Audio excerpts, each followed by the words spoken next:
The federal government has reiterated its promise to complete all outstanding projects in the Nigerian aviation industry before 2023. Aviation Minister Senator Hadi Sirika gave this assurance while briefing State House correspondents at the end of the council meeting presided over by President Muhammadu Buhari. He says the government is particularly committed to pursuing the actualization of the grey components of the current aviation sector roadmap to boost the industry potential in Nigeria.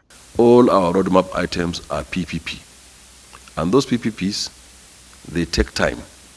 Typically, they are between 3 to 10 years world over. We are running at a huge speed, and all of them, about 4 of them, will come to council in the next 3 weeks. The national carrier will come, the concession of airport will come, the aviation leasing company will come to council and get approved, and we're done. And the MRO, the maintenance, repair, and overhaul facility. 4 of them will come to council in the next 3 to maximum 4 weeks, and then the airports will be concessioned, we've finished everything, and we just want approval of Fec in the next 3 to 4 weeks.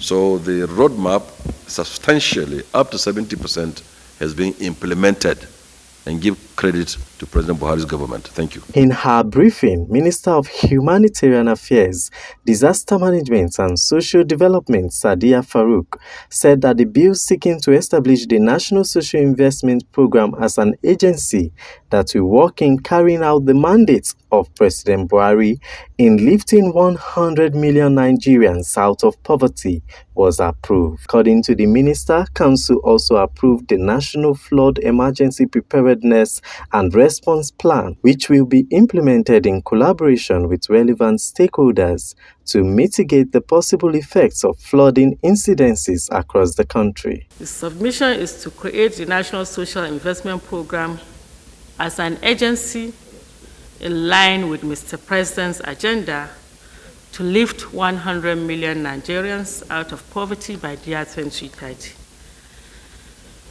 You are all aware that poverty in our country, especially amongst the poor and vulnerable in Nigeria, is a serious issue.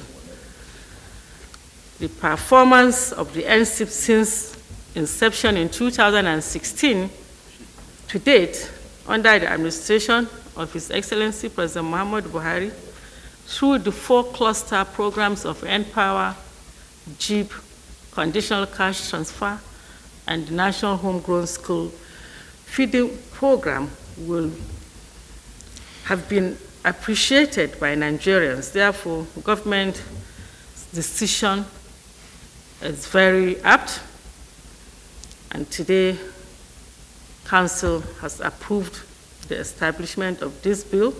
Meanwhile, Minister of State for Works and Housing, Ibrahim El Yakub, while speaking on the approval of the rehabilitation of Anambra-Enugu Interstate Road contract, worth over 800 million naira approved by Federal Executive Council, reiterated that the Lagos-Ibadan Expressway and Second Niger Bridge were on course to be completed this year, 2022. The Federal Ministry of Works and Housing presented a memorandum to Council, and it is for requesting Council approval for the revised estimated total cost of contract for the rehabilitation of Unko Inyi Akwegoze Road in Anambra State border with Enugu states. The purpose of the memorandum is to seek the Council's approval for the revised estimated total cost of this road, which stands in the sum of 829,888,825 naira 53 kobo in favor of Messrs. and B's Services Limited, with a completion period of 6 months. Also today, the Council approved a bilateral trade agreement between Nigeria and Kuwait in the aviation sector. From the Presidential Villa, Abuja, Folorunsho Adegoke, Core TV News.